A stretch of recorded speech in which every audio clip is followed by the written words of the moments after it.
Okay, perfect. So the recording has started again. Welcome everyone to the second session. The first speaker on the list is Professor Ruth Dukes, who I believe received carte blanche to take an angle and approach that she preferred. So we're very curious to see what ideas she has. Thank you very much. Well, a title was suggested to me, I think at least, and so I've worked with the title. But I have to begin with an apology, which is that I haven't drafted a chapter yet, nor do I even have a PowerPoint presentation today. For personal reasons, I had to take quite a lot of time off work during the summer, and that's the reason. But I have sketched out a chapter, and that's what I'm going to present to you today. And because the chapter isn't finished, I'm particularly interested to hear your feedback and to hear your thoughts, because that can help me shape what I'm going to write very shortly. So my intention for the chapter, the title I was given, first of all, is this: On-Demand Work as a Legal Framework to Understand the Gig Economy. And my intention for the chapter is to draw on a book review of Jeremiah Prassel's Humans as a Service that I wrote in 2019. But I also want to draw on more recent work that I've been doing with Wolfgang Streeck. We've just completed a book manuscript, and the new book is called Democracy at Work, Contract Status and Post-Industrial Justice. So in the chapter, as I see it, as elsewhere, I understand on-demand work, or work on demand, broadly as comprising many different forms of contractual and organisational arrangement that are all designed to keep the worker hungry for work, hungry for the next shift, and so in effect, if not in law, on call and ready and willing to work, often at short notice whenever the employer requires it. I use the term employer very broadly here, of course, to mean an organisation which contracts either directly or via a contractual chain for work to be done in exchange for a fee. For me, on-demand work can even be understood more broadly than that, to imply a wide managerial prerogative when it comes to directing when and how the work should be done. So I'm understanding it very broadly, basically to denote the broad trends that we're all aware of towards more precarious work, fissuring, etc.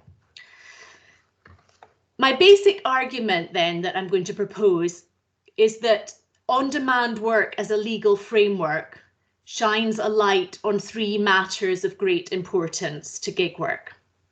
First of all, the weakness of the platform's claim to novelty when it comes to gig work. So the platforms claim that gig work is quite different to work relations that we've seen before. Secondly, the weakness of the platform's claim to contemporary uniqueness or difference when it comes to gig work. So the related but slightly different claim that gig work is quite different to other forms of work relation today. And thirdly, I think that on-demand work as a legal framework shines light on the role of contract as, first of all, a key, perhaps even the key legal institution when it comes to gig work, and also as ideology, so contract as ideology. So I'll take each of those three things in turn and say a bit more about them. And then I'll finish by sketching out a research agenda, or at least as far as I've got with that so far. So the first, again, then, is what I've said is that the on-demand work as a legal framework shines light or helps us to see that there's nothing so very new about gig work. As we all at this meeting know, the claim to novelty and to difference has been a central plank of the platform's business model, because they've based upon it their argument that existing legal rules, especially employment rules, don't apply to gig work. It's new, it's different, therefore the old rules don't apply. As was argued quite early on by Matt Finken, amongst others, It's precisely on the question of the nature of work and work relations in the gig economy that the platform's claim to innovation can be quite easily and most resolutely refuted. So we had in the early days, people in business schools in the States saying that gig work was heralding a revolution in economic activity, creating this incredibly novel hybrid of a market and a hierarchy, and reversing previous trends to ever greater specialization in work organization. Finken, I can't remember exactly which year, but as I say, early on, Finken used the example of outwork in the 19th century to demonstrate convincingly that these aspects of gig work were anything but new. Like gig workers, outworkers relied on middlemen to bring them orders from buyers, and as such, they could find their earnings squeezed by the middlemen taking their cut, and yet further by the obligations imposed on them to buy and maintain their own equipment and machinery. If orders dried up, they received no income at all. In Humans as a Service, Jeremias used a second example of dock workers in the 19th century, pointing to the perennial oversupply of labour at the docks and the consequent extreme precarity, vulnerability and low pay for the workers.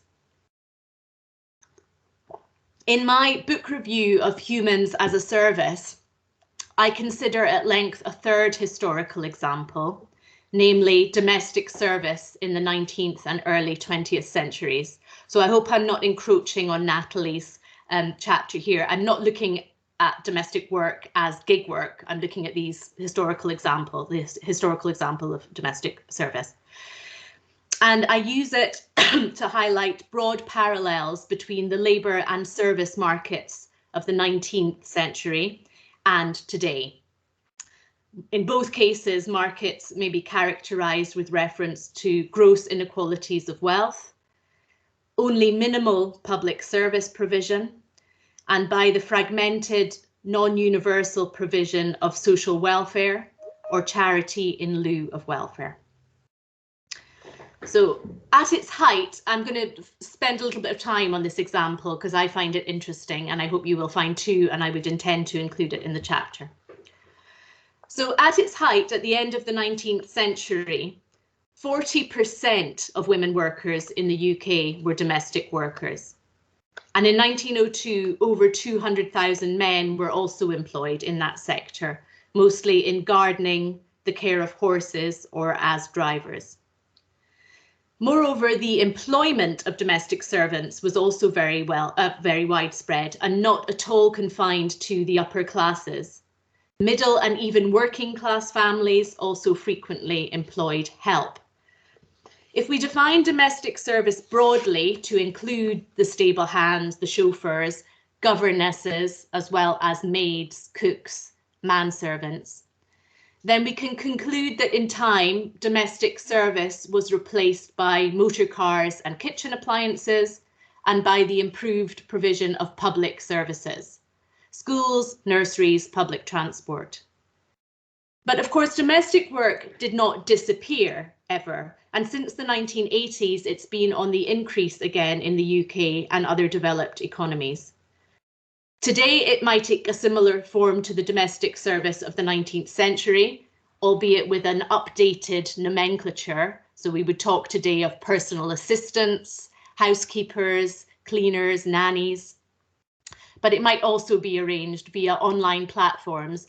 And I'm not talking only specifically of domestic work platforms, but also Uber and Deliveroo, if we're taking this broad understanding of what domestic service involved. So there are these clear functional continuities between domestic service in the 19th and early 20th centuries and many kinds of platform work today. But there are also continuities in terms of the manner of the management and regulation of the work,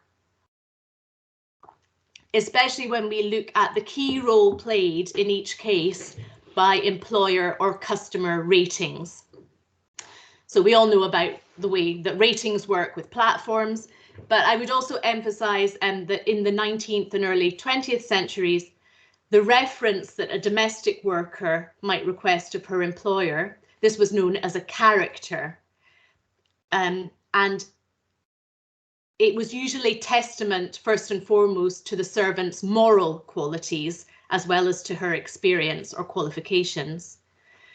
Although the worker's ability to find new employment might rest to a very great extent on the possession of a good character or good reference, the current or former employer was under no legal obligation to even provide one, never mind to provide a kind of good faith one.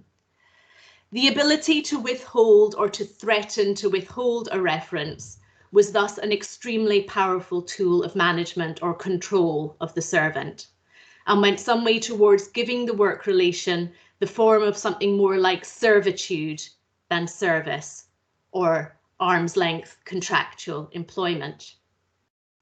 In this context, I find it very interesting to note that where efforts at unionisation were ever partially or temporarily successful, the demands that were made on behalf of the membership, the domestic workers, were actually formulated in terms of a primary desire to have a contract. So domestic workers wanted their work relation to be a contractual relation rather than a status relation. They saw the contract as emancipatory or potentially emancipatory of them out of that status, subordinated status relation. Given the imbalance of power in the anticipated contractual relation, however, workers also saw that the contract would not be enough. So the contract was potentially emancipatory, but also could leave space for the exploitative elements of the relation to remain in place. Consequently, what they asked for was not only a contract, but also a series of statutory rights that would function to limit the parties' contractual freedom. In practice, of course, that is the employer's freedom to draft the contract and to exploit the worker. More specifically, even what the domestic workers wanted were those rights which were already accorded to other types of worker, but also additional rights tailored to the particularities of domestic service, such as a right to decent accommodation and to a fair reference when asked for. So I find all of that very interesting and enlightening. A few other parallels between domestic work and gig work. Like gig work, domestic work posed particular challenges when it came to the collective organisation of the workforce. There are challenges to do with how domestic work is organised, the isolation of the domestic workers, but also, it must be said, trade unions were also in part to blame for the fact that the big unions, they didn't try very hard when it came to organising domestic workers. In fact, they even kind of shunned female domestic workers and didn't want them as members. Another parallel is that, as with gig work today, the necessary supply of labour into domestic service, so the supply of girls and women who would take positions as domestic servants, this was partly achieved through the very intentional tailoring of the social security system, the nascent social security system, to ensure that girls and women had very little alternative to taking domestic work. They were more or less forced into it. They wouldn't be given unemployment benefit if a domestic work position was available. So not only is gig work not new, as various people have shown, but I think also analysis of historical examples of similar work relations can be very enlightening when it comes to our understanding of gig work today. So my second point then is the point that on-demand work as a legal framework shines light on the weakness of the claimed contemporary uniqueness or difference of gig work to other forms of work. And I think not only legal scholars, but also the courts have been very important in bringing this point to the fore and basically turning round to platforms and saying, you know, no, you can claim all you like that this is novel and this is very different and that the old rules don't apply. We are telling you the old rules apply. There's nothing especially different about this form of work. So as I've said in my project, we treat gig work, the work on demand project, we treat gig work absolutely as one example of more widespread trends to fissuring, to reference David Byles' excellent book, which I also use to prop my laptop up on when I'm in a meeting like this, and widespread trends to precarious casual work. So I'm thinking of the developed economies when I say that, but Uma Rani at the start of our meeting today also spoke about homework in developing economies. I'm not going to say much more about that because I think it's not controversial, but I would say more in the chapter about why I don't think gig work is particularly unique or different to other kinds of precarious contract. What I will spend a little bit more time on is my third point. So my third point is that on-demand work as a legal framework shines a light on the central importance of contract as both a key legal institution and as ideology. In common law systems, at least, the contract performs what we might call the gateway function of designating particular parties, employees or employers or not. The law accords parties, and in practice, therefore, employers, a very wide freedom to draft the contract so as to determine whether that gateway is entered through or not.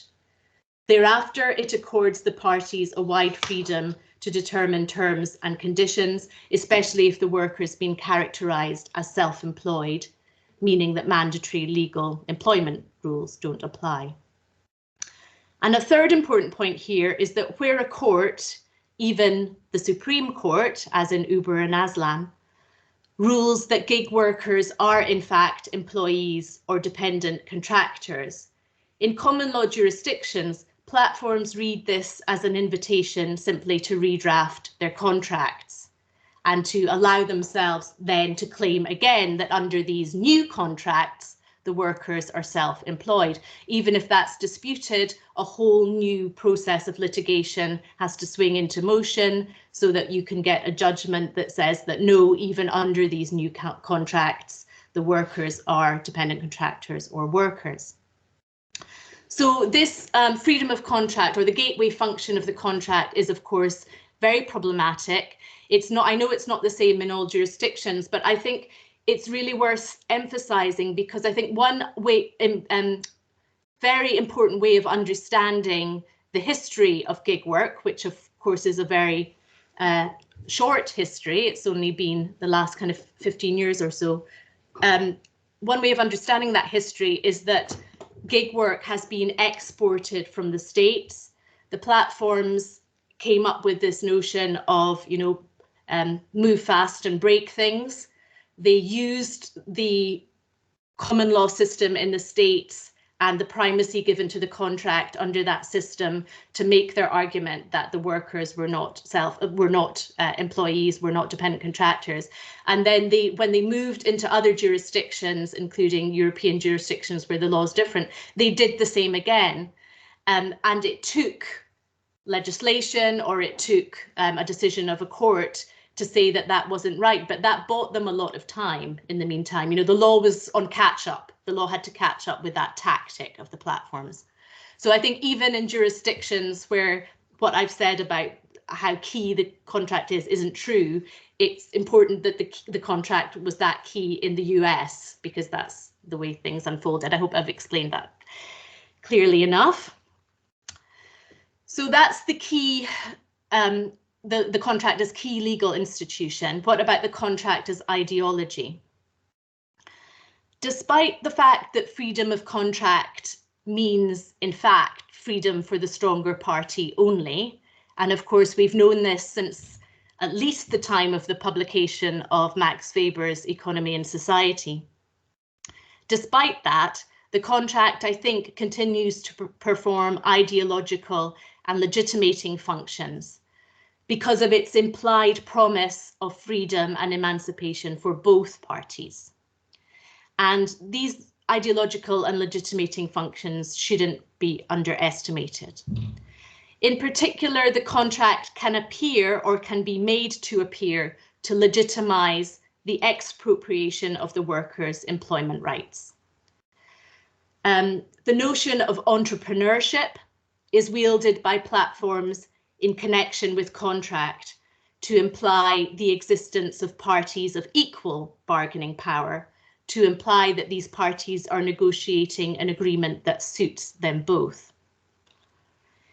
Now, in some cases, at least looking, or insofar as I've been able to review the kind of anthropological or empirical evidence, in some cases, at least, it seems that gig workers do internalize the platform's vision of entrepreneurship, and they come to think of themselves as entrepreneurs.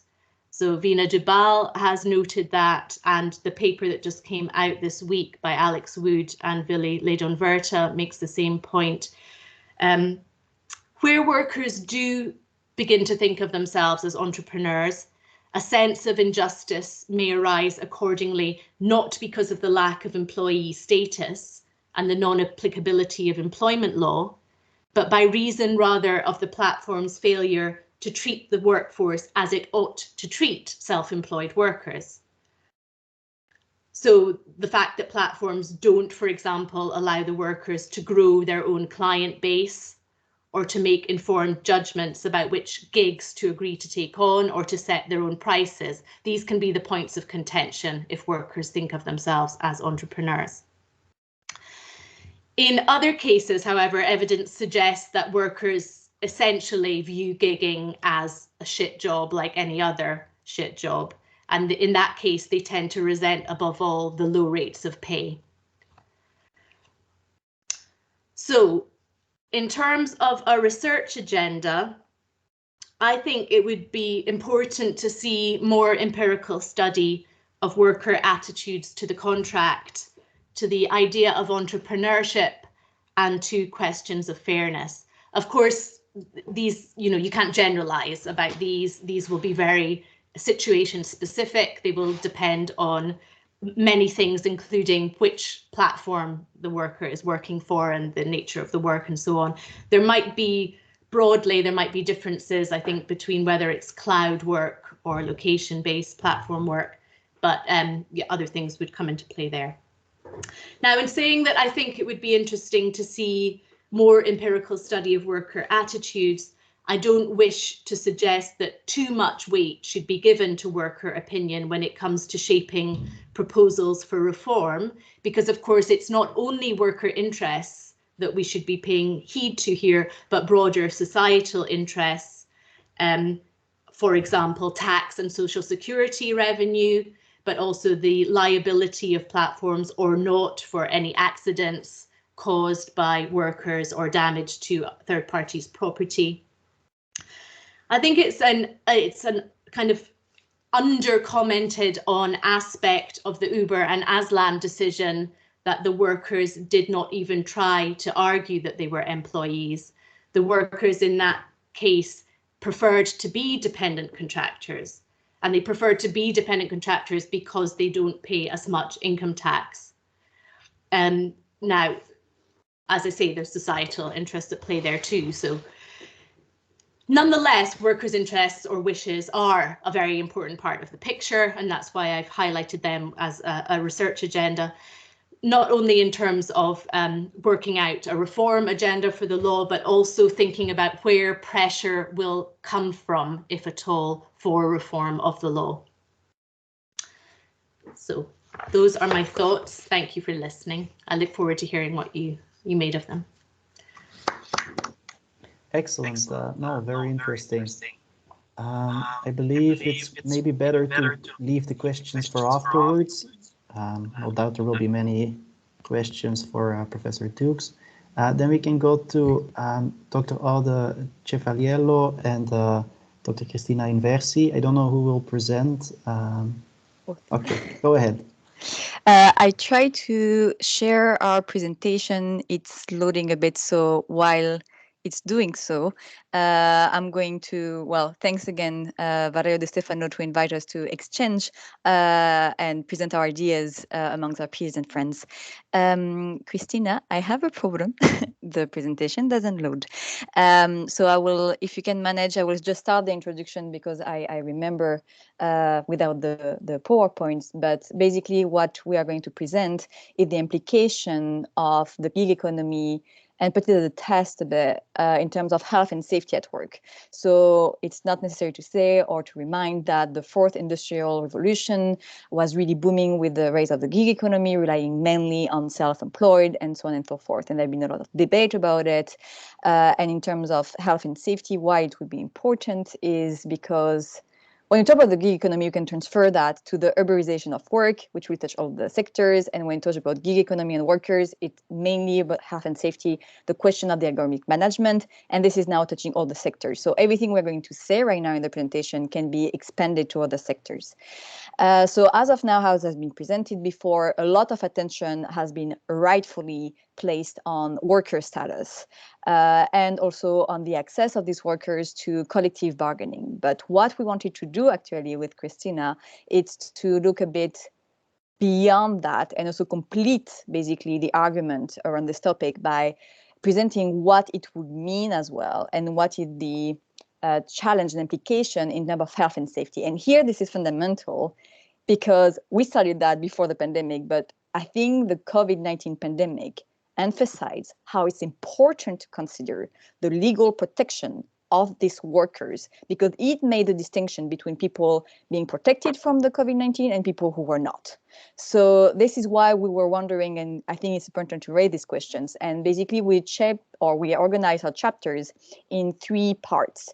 The first part is actually, well, presenting all the different risks, old and new, or not that new, that these riders are facing. And after showing that they're facing considerable risk, we wanted to see how the UK legal framework is actually protecting them or not, depending on their status, and what is the difference here. And they are significant, and basically this is not adequate. And to answer the inadequacy, we made some suggestions for regulatory changes. And then we will conclude. And this is normally the moment where I say over to you, Cristina, and we still don't have a PowerPoint. So yeah. Yes, so it happens to me before. I think like Mac have some issues in Microsoft Teams in uploading presentations. So I've sent the presentation to Valerio. I don't know if he received it by email, and if he could share it. Otherwise, we tried by Zoom before and it worked, and then we got surprised by Teams.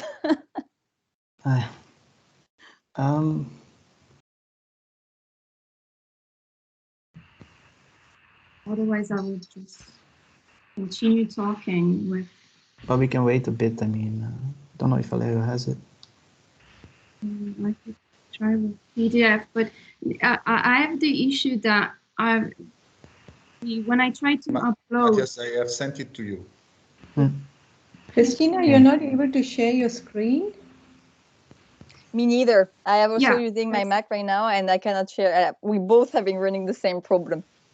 Because I have the same Mac, but I'm able to, so that because I'll also have a problem tomorrow. I was checking. I didn't receive any PowerPoint. It's like a text file in my case. I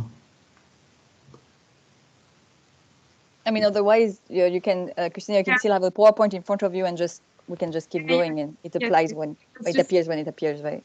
Yeah. The explanation was very clear. It was easy to follow, so feel free to continue.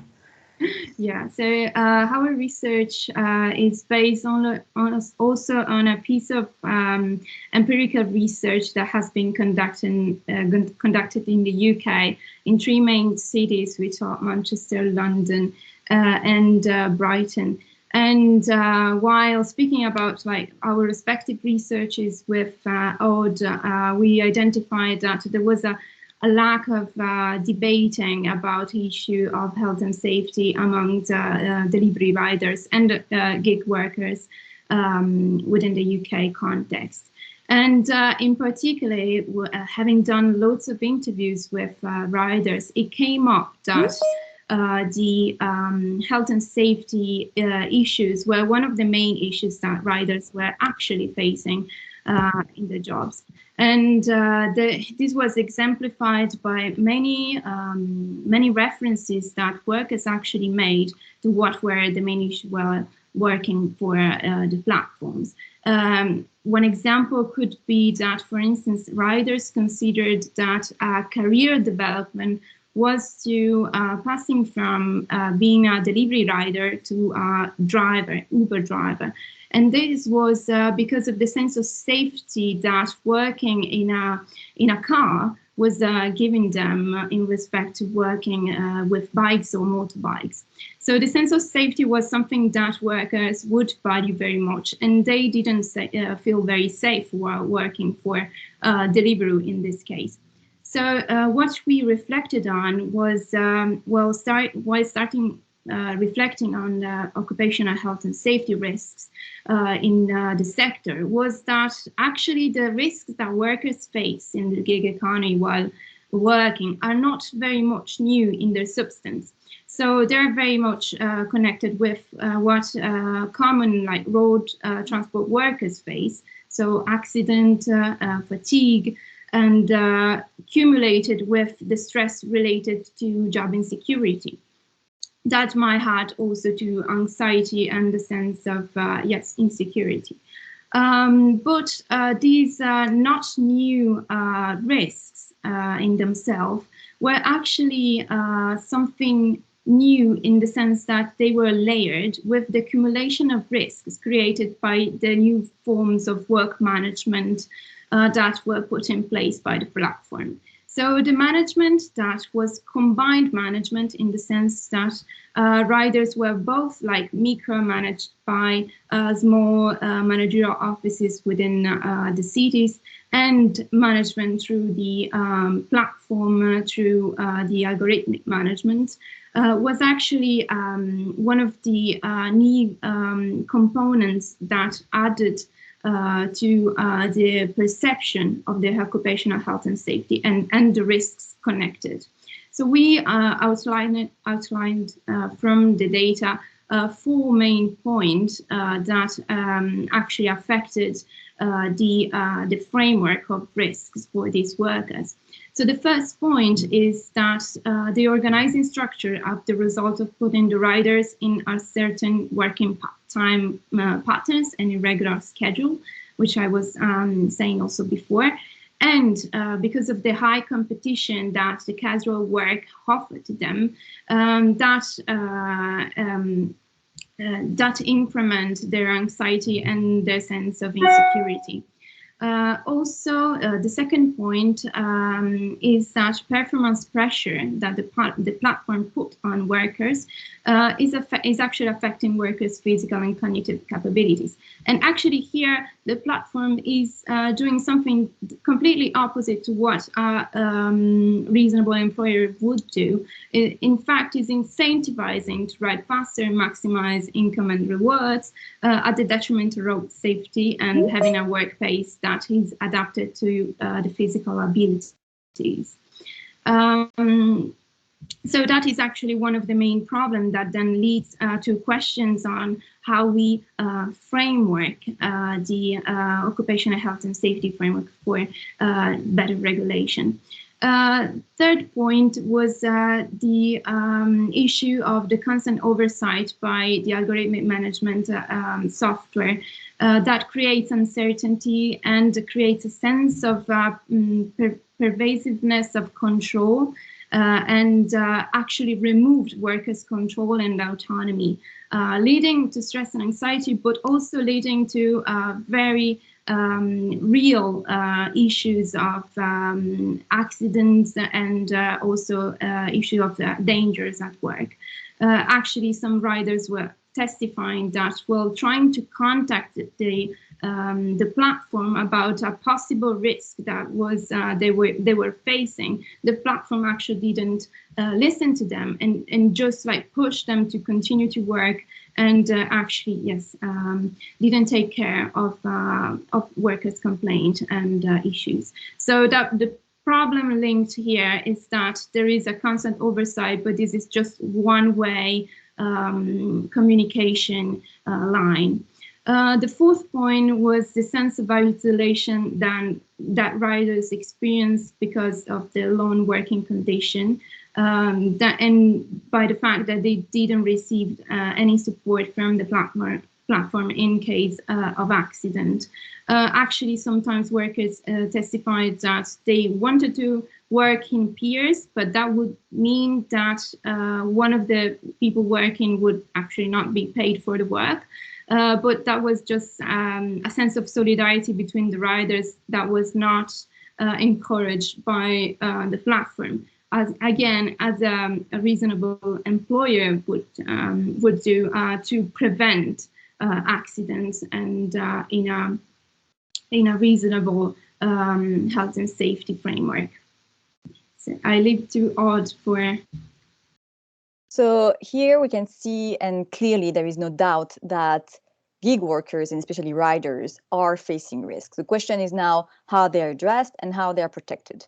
And here, so this is the second part of the chapter where we look at the UK legal framework, which is mainly the Health and Safety at Work Act 1974 and the associated regulations. And I will explain that. We put it in parallel as well of the Framework Directive 89/391. I'm aware there have been Brexit. We are aware of that. Still, the Framework Directive has been adopted and transposed more than 30 years ago, so it's still part of the EU retained law. So the principle, we can still refer to it, and it will be important for the jurisprudence. And so here, the question of the gig workers, there was a beautiful quote from the Health and Safety Executive that I cannot read perfectly because no PowerPoint, saying that gig workers are supposed to be treated as all worker, like in the same way for the purpose of health and safety, treated exactly the same way. And sometimes they are employee or not, but sometimes they're self-employed and they can be agency work or basically LIMBY workers. And here with this quote that you will see in the chapter, incentivizing to read it here, you will see that there is a double narrative of on one side, they're supposed to be treated exactly the same, but on the other side, all the distinction between the different categories apply as well. This is why we're looking now at the different provision that are different between employees, LIMBY workers, and self-employed. And regarding the health and safety, here I'm going to make a distinction between the individual protection, health and safety, and the collective dimension.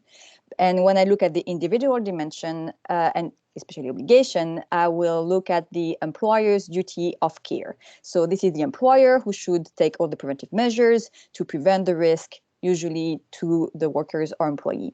In the UK, it's quite specific because it has been said or argued that the employer duty of care is quite broad. So here we have Section 2 of the Health and Safety at Work Act saying that the employer should prevent the risk in the course of employment. So this is for the employee. And then there is another section, which is Section 3, for all non-employee. So here, LIMBY workers, self-employed, customers, name it. And the obligation of the employer in that case is to prevent all the risks that arise for this person in the course of the employment or to prevent the risk raising from the way he's going to conduct the business. And this is really important. So there is a distinction here. And which is also interesting here now is the fact that after two important case law, so the Uber one saying that gig workers are LIMBY workers, there have been another one, or can be, so it's opened a window of thinking. There have been the judicial review of the IWGB, where one of the important mention is that LIMBY workers should be treated as worker under the framework directive. So the purpose of health and safety, this LIMBY worker should be protected as employee, basically. So the question here is that in the UK now, and it has been said that Section 3 basically should protect it at least equally LIMBY workers than in the Section 2 in the conduct of employment. I know health and safety is hard. Without PowerPoint, it's even harder. And basically in the chapter, we raise concern about the fact that, yes, the platform now have to prevent all the risk. are they going to prevent it in the same way with the same quality? Because we have been examples in the jurisprudence, and concern has been raised that the way the employer, the platform, will assess the risk of the employee will extend to the LIMBY workers only if they are on the same physical space, which doesn't apply for gig workers, because basically the headquarters people will be, well, in the building, the riders are going to be on the street. So we need to be sure that the platform are going to take on their obligation the same way. And basically, we chapter, so on and so forth. Health and safety executives say that, actually confirm that the platform should assess the risk the same way if they are on location or not. So technically, question of enforcement after, the platform should prevent the risk equally with the same quality for the employee and the LIMBY workers. That has to be seen. The other question is the limit of the employer duty of care, I try to be fast, for the self-employed. Because here, when they have to prevent the way that they are impacted by the way you conduct the undertaking, they will still have the personal obligation of the self-employed to assess themselves the risk and to take the preventive measures. So my concern here and our concern is if there is an accident, I doubt that self-employed can say that the platform failed on the Section 3 and didn't prevent the risk on how they were impacted by the conduct of undertaking, and basically that will be counterweighted by the personal obligation of the self-employed. Long story short, they're not covered. And this is just for the individual part, and I'm going to just say a brief mention about the collective dimension, is that at the moment that has been completely disregarded. In health and safety, there is not only the obligation of the employer to prevent the risk, there is the right for the workers to be consulted, informed, and there is a participation aspect on how you prevent the risk. At the moment, UK labor law, Section 2 of Health and Safety at Work Act, Regulation of Safety Representative, Safety Committee Regulation 1977, and the Health and Safety Consultation with Employee Regulation, there is only mention of employee.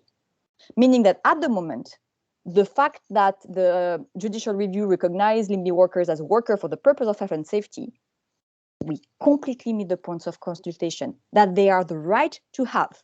At the moment, this is not the case, and this is a huge problem. And I'm going to end on that and give it to Cristina. So how can we address these problems? Yeah, thank you very much. So, yes, so the last part of the paper, we try to reflect a little bit on what can be the ideas in order to address a regulatory change. Of course, we don't believe that just an legal intervention in addressing, like, as part of the loopholes and the legal issues that are in the UK legal framework is going to be effective. Actually, we are aiming for an holistic approach that, beside a legal intervention, also can contain a strong prevention through design approach, where here, like, the word prevention is particularly important. So just not to focus on what happens in the case of an accident, but actually to focus on how to prevent accident and how to adopt a strong prevention approach for platforms. And in this respect, we consider it central to try to reflect on workers' agency and as well the agency of platform in this, in order to clarify what are the occupational health and safety liability and responsibility in platform work. So we believe that the policy gaps should be approached by two streams of intervention. On one side, new legislative measures should be combined with broader range of intervention, such, for instance, a comprehensive ethical framework for the digitalization of work. So this is not just to engage with the principles established by the Decent Work Agenda on the future of work, but also to trying to develop fundamental principles to ensure proper governance of AI, algorithmic management, and network, and broadly speaking, to address information. So if we're going to focus to prevention, we need to understand that information information is key to prevention. And by the fact that now other platforms that hold all the information, so they know exactly where the workers are, at what pace they're working, what are the weather conditions, etc., etc. But they do not use these information in order to adopt a preventive approach, but many times they use it in the other way around. And this is an issue, and a fundamental ethical framework should be based in order to understand that if platforms have the information, they also have the liabilities. The second intervention is more like state legislative intervention that should be harmonizing and, of course, clarifying the regulation, trying to help to avoid free riding issues and the creation of a difficult competitive environment for firms. In fact, there are firms that adopt like traditional employment models and that have higher costs for health and safety, which is, of course, a good thing. But the competition that actually gig economy models place in this market can generate a race to the bottom effect. And in terms of health and safety, that will mean more road accidents and more actually deaths and injuries. The second point would be trying to go beyond a little bit the extreme routing on the contract of employment and try to improve social and job security for all workers in a wider, as a wider societal issues, trying to take in steps to expand the occupational health and safety protection, following the example of other European countries such as France, for instance, in order to extend basic rights also for self-employed workers.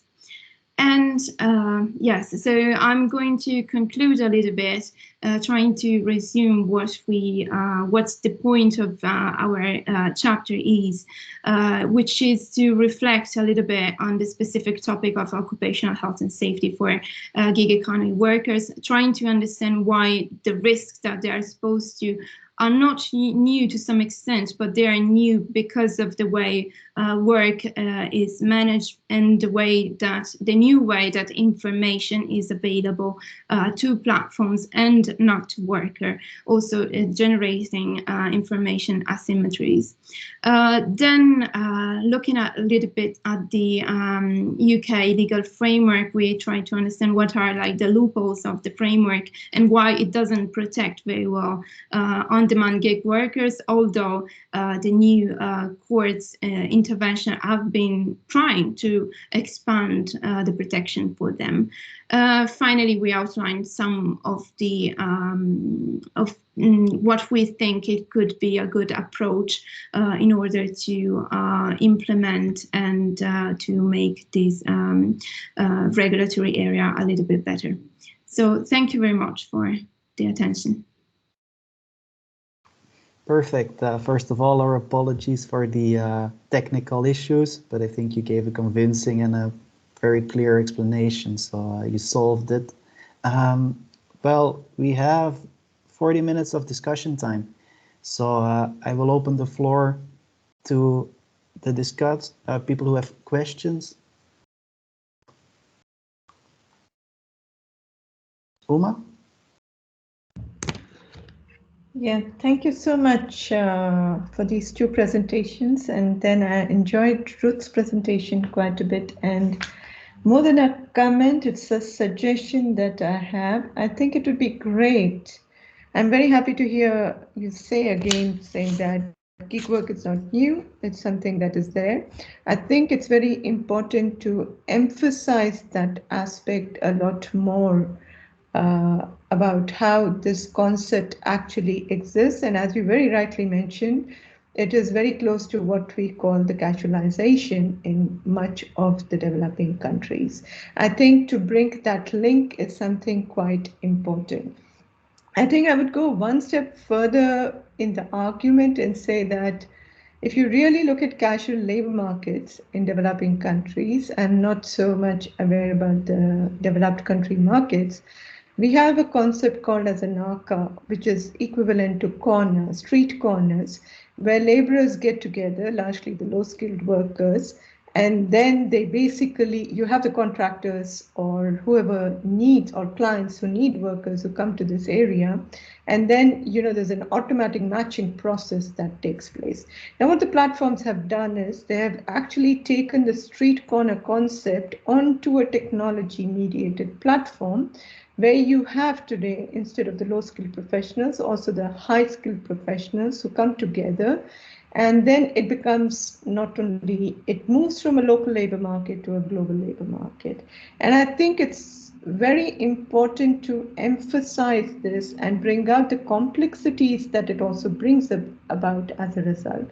When you talk about the local labor markets, you do have certain rules of the game, the regulations, the local, municipal, or the state level or the federal level whatsoever. But the minute it gets onto the global, that's where there is a vacuum that is created and there's absolutely no regulations that are there.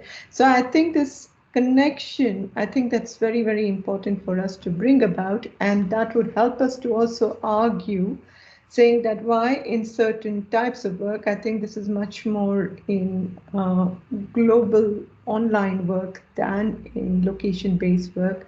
The issue of the regulatory system and what kind of regulations is applicable given the cross-border jurisdictions that they operate in actually becomes very important. I just thought it's important to emphasize this point a bit more. Thank you. All right, very interesting. I see both Valerio and Nathalie. I suppose maybe Nathalie first and then Valerio. Yeah, I don't mind. Yeah, thank you. Those were both really great papers, and I think that Ruth, your chapter will like complement mine really well because obviously they're quite short chapters, and this one is going to be like, my one's going to be very focused on these kind of new developments on like platforms providing cleaning services. So although the kind of background legacy is something that I've looked at, I won't go into it much here, but I think there's some definite overlaps in terms of the points made about how collective bargaining, collective organisation poses a challenge in has posed a long-term challenge in domestic work, whether or not you had the gig economy. I guess one thing I wanted to ask was the in terms of other parallels. So one thing that I find quite different with, so I think there's lots of parallels, there's some differences, and one thing that I find quite different between sort of traditional domestic work, particularly live-in and domestic work in the gig economy, is that in traditional domestic work you do tend to have single employer and incredibly long hours, so low pay in both of them, but a very different working structure. And I guess, would you say that that is similar in terms of the 19th and 20th century, early 20th century examples that you look at? I don't think it undermines the parallel or anything. I just wondered about that. And I also wanted to, so I know that you were saying in terms of getting workers' views, then it's not the only thing that matters because there's all these there's external factors and social issues to look at. But even if workers internalize the vision and become, think of themselves as entrepreneurs, and then their complaints are, we don't actually get the freedom. I mean, that's still kind of helpful to an effect, to a point, isn't it? Because they are essentially saying, this model doesn't work. It's not like how we used to conceptualize self-employment. You're actually still keeping us under control. So yeah. Yeah, I think that was all I wanted to ask. And I think on the other, I think with the other chapter on OSH, there's a lot of interesting parallels as well. And I quite like in the conclusion the way that you talk about whether the risks are old or new, and sort of building on what Uma just said, because obviously we don't want to pose this as completely unprecedented, but at the same time there is like the combination of circumstances is something new that we need to find a way of tackling. So yeah. Yeah, Valerio. Thank you. First of all, thanks so much. Those were excellent presentations and excellent observation. I have a questions for both the papers. First, for Ruth. My first idea when we compare domestic service with gig work is something that I think is. I'm not sure how legal that is, but I think it plays a role in the way the platform wants and mobilize customers to basically keep these activities unregulated. And basically it is the idea that at some point domestic service was not affordable anymore for most of the people. I mean, at least leaving domestic work, it is not affordable for most of the families in advanced economies because it became, rightly so, too expensive for various reasons. But at the same time, what the platforms do is basically offer luxury services to the middle class and to the impoverished middle class, luxury services to for a very cheap amount of money. I mean, you get access to taxi, to people that bring foods at home, to domestic work in a way that is extremely cheap. And for people that wouldn't be able to afford these services if they were offered in a more structured and regulated way. And I think this is a very big weapon in the hands of the platform that basically mobilize customers, say, if they regulate us, we won't be able to offer you these services at these prices. And I wonder if you think that there's some parallel there. And also, and again, going back to this idea of on-demand as a good framework to analyze gig work, the idea that on-demand, so basically always being on call, not knowing whether you're going to be offered work or not. On the one hand, when it comes to your paper, I think it is a disciplining tool, and especially when you when you offer self-employment agreements. Anyway, you're gonna keep the workers disciplined, because if they don't behave, they basically won't get any work anymore. And I think this is another very interesting way of looking at how gig work can compare to other forms of the on-demand work, including 0 hours contract and other forms of precarious work. And going to the other paper, I think, and I actually had never thought about it. One of the things that really stuck with me with your presentation is this idea that, of course, this extreme precarity, this extreme working time instability has many effects on the income, but also it basically exerts a psychosocial tool on the workers. It's a clear example of psychosocial risk. And I'm wondering if you see this psychosocial risk as a way that can be used in order to claim better scheduling and reduce precarization in this sector and in general when it comes to on-demand work. Thank you.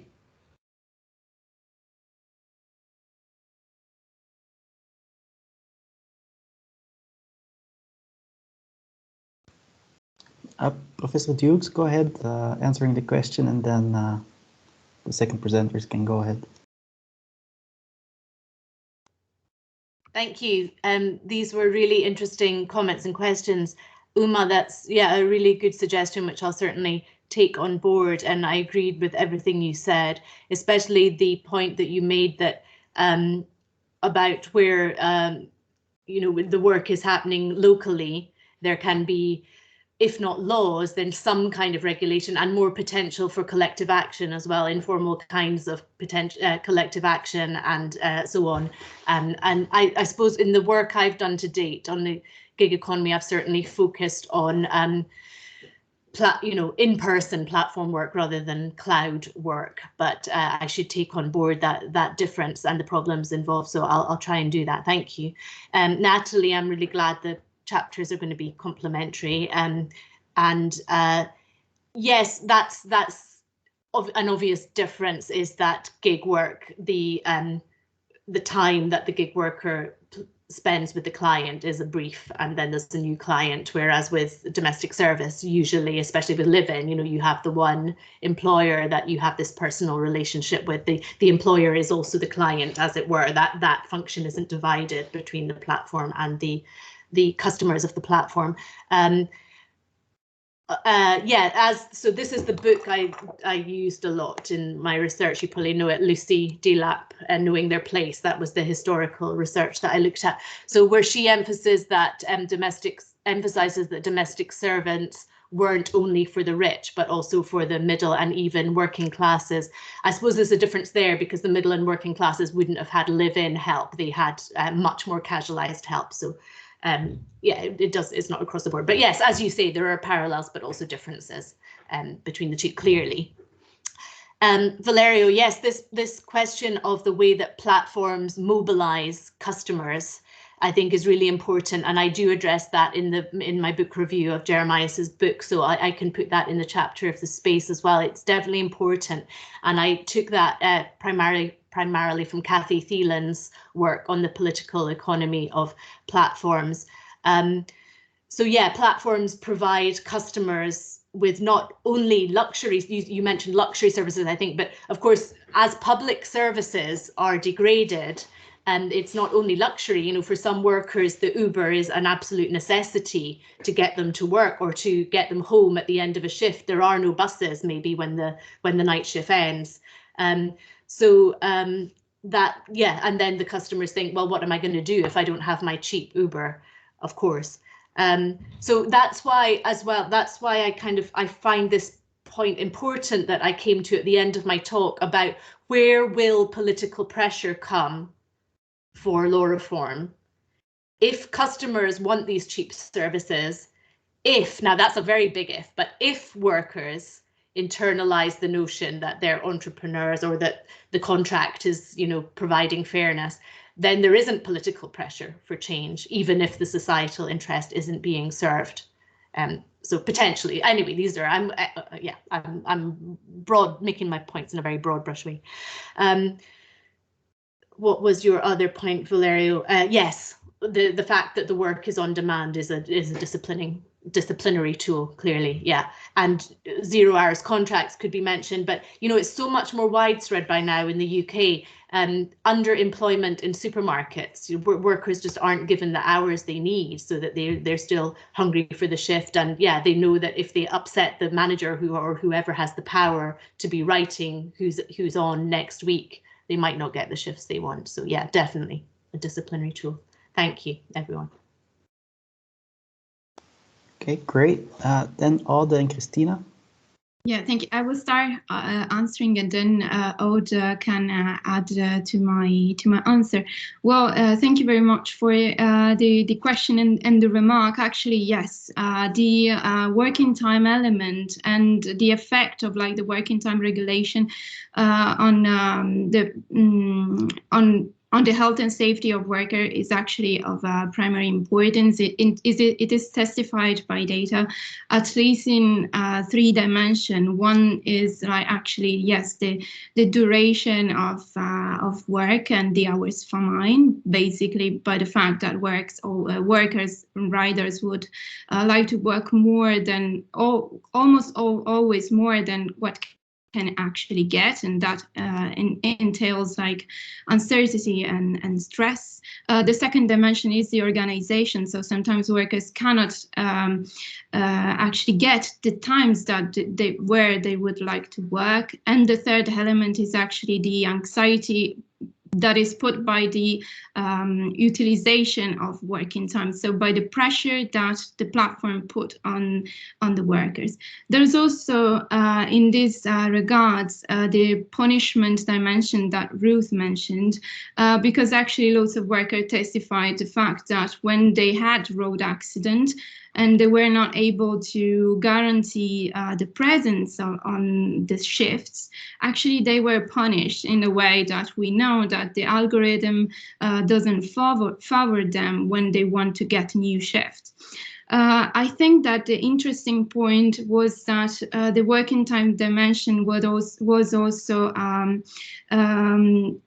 to some extent divisive dimension for collectivization. So in some area at least, and Manchester was very a good example of this.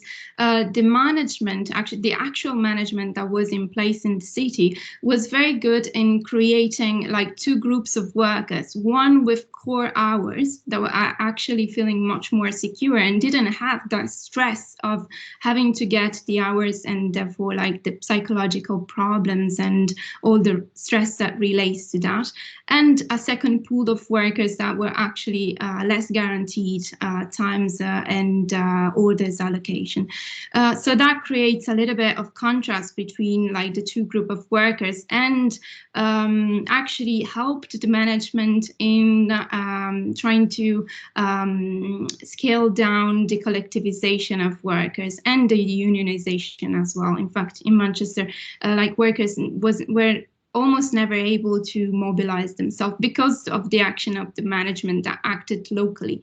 I think that this is a fundamental issue, like the working time patterns and the regulation and the effect that has on the safety of the rider is a fundamental issue that if workers were able to put together will actually help in demonstrating and wanting, like asking for better working patterns.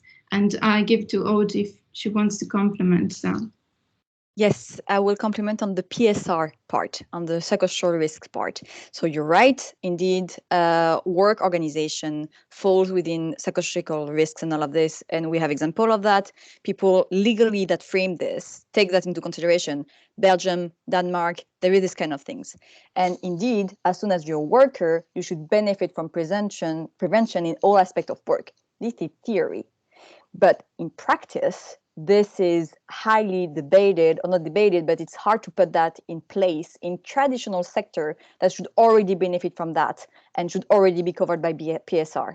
So I want to make that clear. This is only if they are workers, right, the gig workers, and then they have to manage to bring this discussion on the table, and PSR is not an easy discussion. And the only way to have that kind of exchange with the platform on what should be done to prevent the PSR, the risks, that's being represented by a workers' rep, that's being collectively organized, that's having a voice and sitting at the table and that being heard.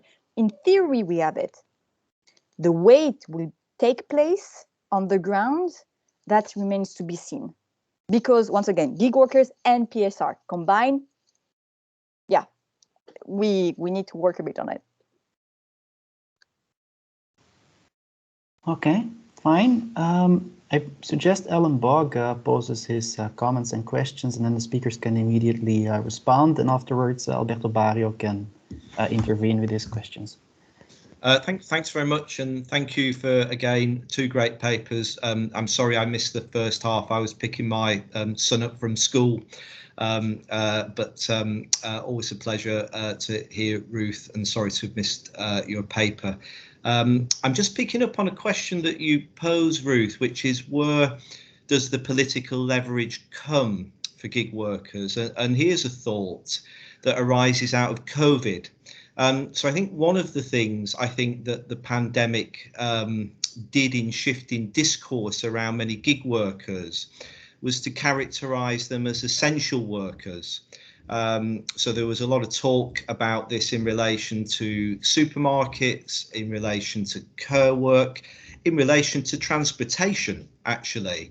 And I think this was very important in the IWGB judicial review that Cristina and Aude talked about in their paper, that this was actually front and centre in the judgment. So there was a technical point about European law, but it was framed around this group of very precarious workers at the front line, exposed to very serious health and safety risks, who were performing essential work for the community in the context of a pandemic. And I think that's very interesting to me in terms of the conflict between the producer and the consumer, which of course is a perennial feature of labour law.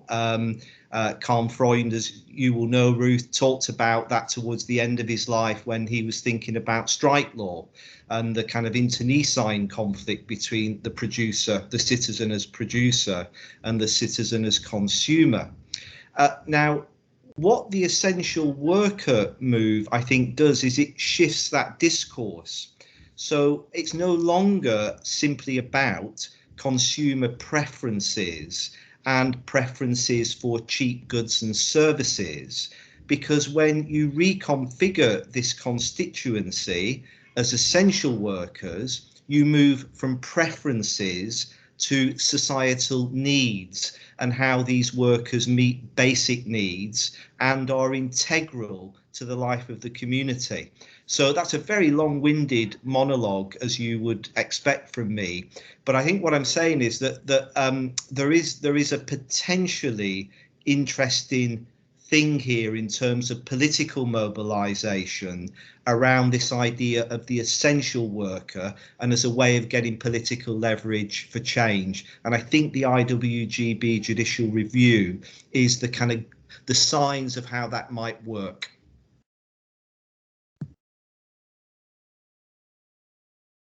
Thanks, Ellen. Yes, all very interesting. Had you been here for my paper, what you would have heard is that, so no, I think you're right, but what I was trying to push at was when workers are happy, in the UK context, workers are happy to be dependent contractors or limby workers rather than employees. I find that problematic from a societal point of view, and it's of course a feature of the Uber and Aslam case. It's I'm a massive fan of the IWGB, who wouldn't be, but the IWG doesn't often is not arguing that its members are employees. It chooses not to argue that they're employees. It argues instead that they are limby workers. So that was the problem I think that I had in mind. But of course, I take your point. And Tonya Novitz, in a paper that's forthcoming in the next issue of the Industrial Law Journal, also points to the very broad principle of sustainability as also providing a basis for political leverage.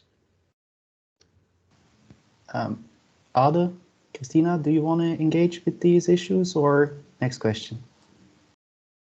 I mean, personally, I fully get the point of Alan about the fact that it was about essential work and PPE, and it's true. It's just for the chapter, it's not the point we wanted to make, but we use another sentence of the judgment. But it's true that it was a technical one about COVID, and on that risk, Tonya Novitz as well is going to publish soon, I think, something with the risk assessment in terms of COVID in the UK and how it failed.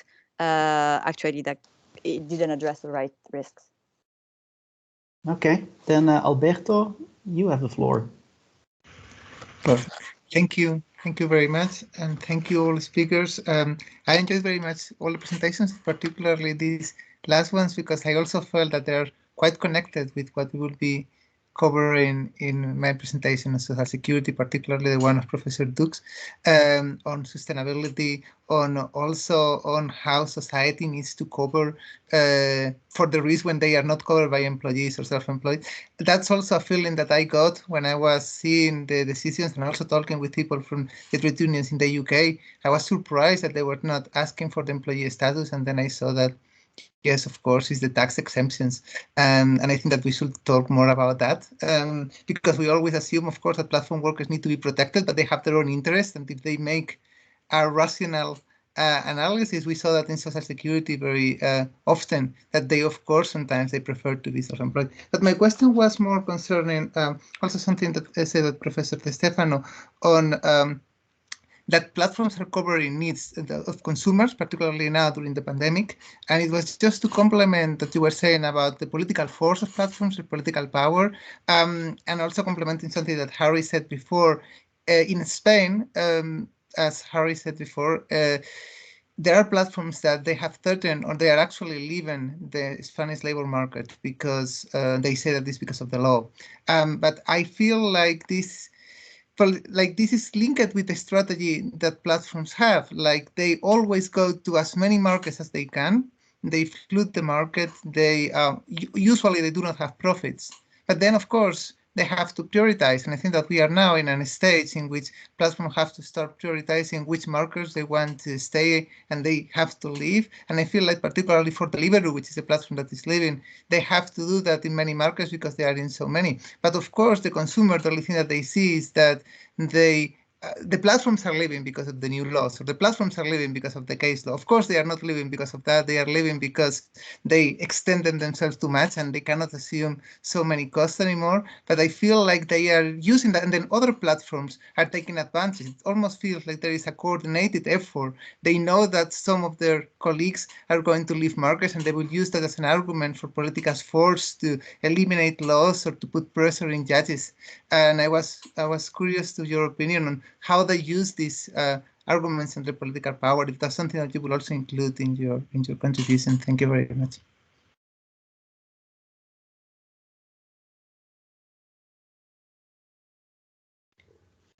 I don't have much. I mean, thank you, Alberto. I don't have much of a response, but I thank you for the comment, and I agree. I suppose the other thing I highlight in the book review with Jeremias is the unprofitability of the platforms and the fact that they manage to operate. So even though they're making the big savings on tax and social security and other costs because of misclassifying the workers, they're still not making a profit. And the reason that they're able to keep going is because of investment capital. So investment capital has been important, but also labour supply. And what we've seen post-COVID, I think, for not completely known reasons in all cases, is the drying up of the labour supply, which is having a big impact on the platforms. Perfect, Valerio. Or Ruma? Yeah, I don't know. Valerio, you have your hand. Go ahead, Uma. Go ahead, and I will speak later. I think listening to everyone, and this is something I was trying to do when we brought out the WESO report early this year, was this whole consumer angle. I think to this entire debate, I think the consumer angle is something very important, because in a way, it's the consumers that are keeping the platforms running and getting it going. The minute the consumers say that, you know, there's a moral ethical problem here, and we are not going to actually hire any of these Uber guys or delivery guys, and we don't want anything cheap, I'm not sure whether these platforms would exist. So there is this angle, and I just thought whether it would be worthwhile for us to actually spend a little bit of time discussing about that. The second thing I do want to raise, and this is because we do talk about it in the chapter which I haven't submitted, but it's there in our chapter, is this oversupply of labor that Ruth mentioned. I think universally across the globe, much more in developing countries, you do see that there is a huge unemployment problem. And the governments have not been able to actually tackle this problem. And I argue to an extent in the report saying that there's this void that exists which allows the platform business model to actually come in and use that space and go about arguing that it is creating employment opportunities. But in reality, it is not. Because as as we argue in our chapter, is that all of the work, whether you're talking about location-based platforms or on online, they all existed in the traditional labor market and continues to exist today. It's not that they've gone away, they're all there. But you're trying to bring in and trying to argue that, well, there is this employment opportunities that are being created, which is also getting governments to actually jump onto it and say, yes, so many millions jobs have been created.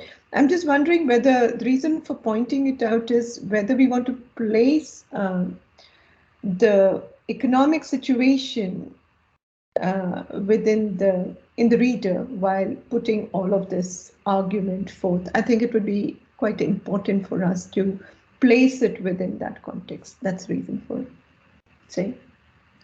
Feel free to not take distant thoughts.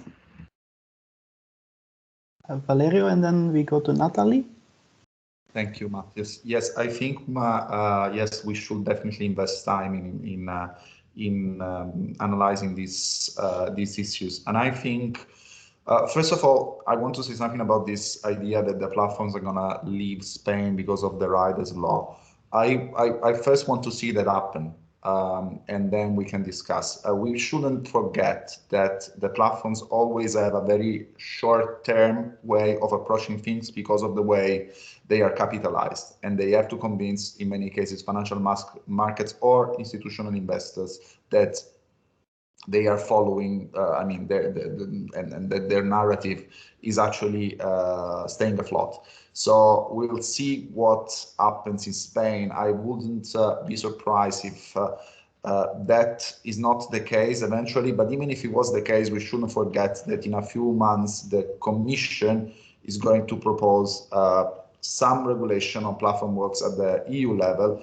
And this is clearly one of the ways in which the platforms are saying, basically, if you do this way, we are gonna get out of the markets. Again, I want to see that.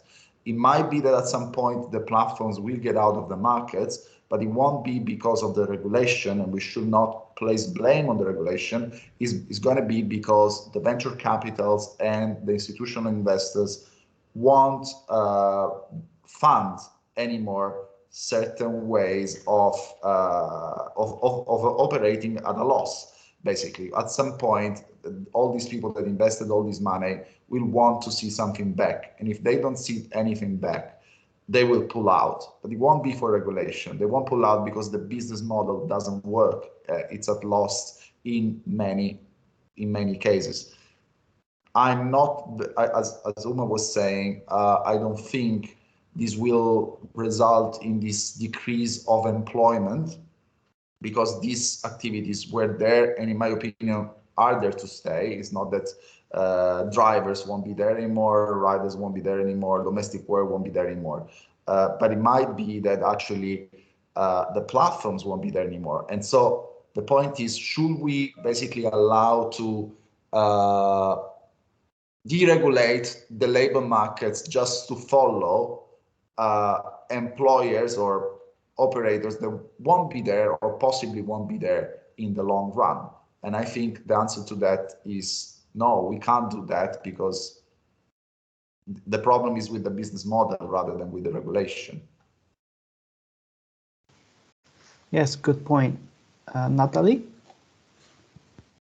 Yeah, I think all of that is really important. I just also thought of something on the kind of consumer side as people were talking about it that's quite just a subtlety. I don't know if this happens outside the UK or not, but a few years ago in London, our mayor wanted to revoke Uber's license. It wasn't actually to do with workers' rights, it was to do with safety concerns, because basically they weren't easy to identify who was who, sexual assaults were happening, etc.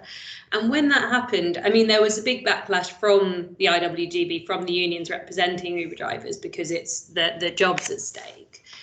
Which is one thing to think about, because it's obviously not thought about in terms of, oh, well, then they'll just get other jobs and it will be the same. It would be thought of that way. But the other thing was that, you know, I'm not saying this is a good argument and so on, but a lot of people were saying, as a person of color, so Black people, Asian people, etc., were like, I could never get in a black cab because those guys, they don't take us. So we needed Uber to actually have access to the service at all. Is that a good? It's not a good argument for getting rid of workers' rights. It's more just like to make the point that the consumer discourse is not only about saving money. So I guess there's something to engage with that in a more nuanced way. And probably the best thing, rather than try and go back to black cabs, would be for the mayor's office to create its own version of Uber. Whether that would be allowed under competition law, I don't know. But I think that is more realistic than trying to say, let's go back to having black cabs that, you know, what had their own issues as well. All right, I propose for Ellen Bach to make another intervention, and then the speakers have the final word, and then that will be it for today. Thank you. A very, very quick observation about gig firms withdrawing from jurisdictions. Of course, there's another way of doing that, which I describe as juridical mobility, which is using choice of law provisions in contracts as a way of escaping a regulatory system by using law in another national jurisdiction. So you see a great example of that in the Canadian context in Heller, where there was a successful challenge to a choice of law and private arbitration clause using the unconscionability doctrine. And I think it would be useful, thinking that, you know, because this is a project about the next phase of the research agenda, to have a private international law dimension, because this is a very, very powerful way of escaping regulatory systems without really doing anything other than having a particular contractual form. You don't have to kind of up and off out of the jurisdiction physically. You can achieve the same effect by manipulating private international law rules. Okay, I don't know if the speakers have comments or want to. I would just repeat thanks to everyone for the comments and questions, and I'm going to take them on board when I write up my chapter. It's been a pleasure discussing it with you. Thank you.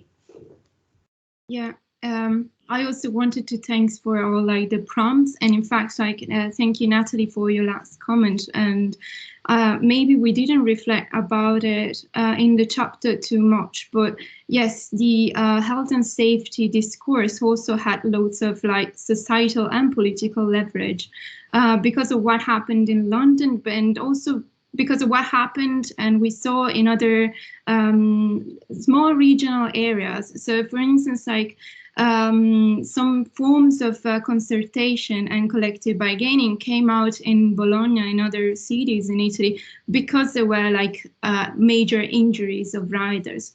So that leverage would actually important also for consumers to empathize with the gig workers, kind of claiming, yes, but if I think that was one of the most powerful aspects and dimension of the gig work that actually was able to, which with consumers were mostly able to empathize. Also, when I was talking about my PhD during the years, I always got questions from the public about health insurance, about what happens if a road accident happens, and so forth. So I think that there's loads of leverage there to make an argument for better working conditions and that's also like very much political and could be used.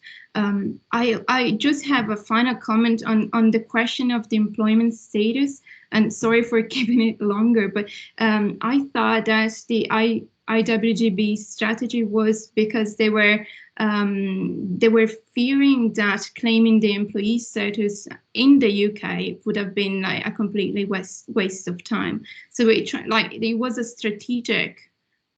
No, okay. I thought it was like a strategic procedure. It would be perfectly possible to have an and/or. So you could say we want to claim that they're employees which failing their LIMBY workers. Okay. So it wouldn't have defeated. Yeah. Thank you very much. And as a last comment as well, first of all, thank you everyone for the debate and the remarks.